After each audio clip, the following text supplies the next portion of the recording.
Bonjour à tous amis auditeurs, voici la minute du bonheur. Et aujourd'hui, la leçon des dahlias. Il est un petit jardin que je soigne avec amour. Après avoir préparé la terre, j'y ai enfoui, il y a quelques mois, des tubercules de dahlia. J'aimais à songer que la plante faisait invisiblement son travail et que, bientôt, je verrais sortir les tiges vertes. Les semaines passèrent en vain. C'est alors qu'un jardinier me dit: Êtes-vous sûr de ne pas avoir d'escargots, de limaces dans vos plates-bandes? Le premier examen révéla une tribu de ces bêtes goulues qui se repaissaient des jeunes pousses au fur et à mesure de leur apparition. On fit place nette, et bientôt une tige, 2 tiges, 20 tiges montèrent vers la lumière, s'étoffèrent de feuillage, et parurent les premiers boutons. Le jardinier intervint à nouveau. Vous n'aurez que des fleurs ordinaires, si vous laissez plusieurs boutons sur la même tige. J'éliminai donc les boutons parasites. J'attendis encore longtemps que l'éclosion d'une fleur est donc lente à notre impatience. N'aurait-il pas lieu de désespérer si l'expérience ne prouvait pas qu'elle se produirait sûrement?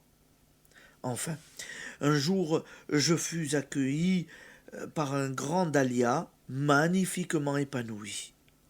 La leçon du dahlia, vous l'avez comprise. Si vous avez assimilé le contenu des histoires précédentes, elle est l'image exacte de ce qui se passe en nous depuis l'instant où nous enfouissons dans notre subconscient la pensée créatrice de toute joie, jusqu'au jour où elle s'épanouit en santé, en prospérité, en tendresse.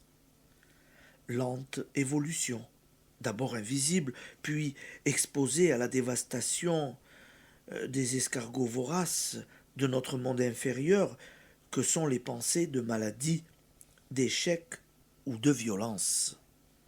L'éparpillement nuit à la force de la pensée, tout comme de nombreux boutons sur une seule tige nuisent à la beauté de la fleur.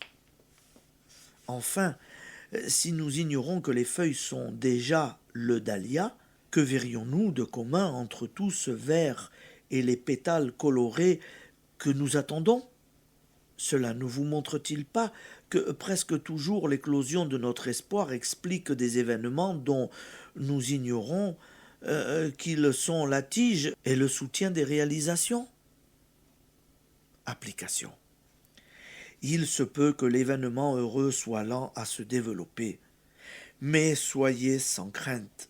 Si vous n'en freinez pas les lois, il s'épanouira tout à coup. Refusez donc le doute, éliminez toute pensée négative, affirmez que le bonheur est à partir de l'instant où vous l'avez planté. Tout comme le dahlia, encore invisible, est dans le tubercule qui lui ressemble pourtant fort peu. Je vous souhaite une bonne journée et à demain, amis auditeurs.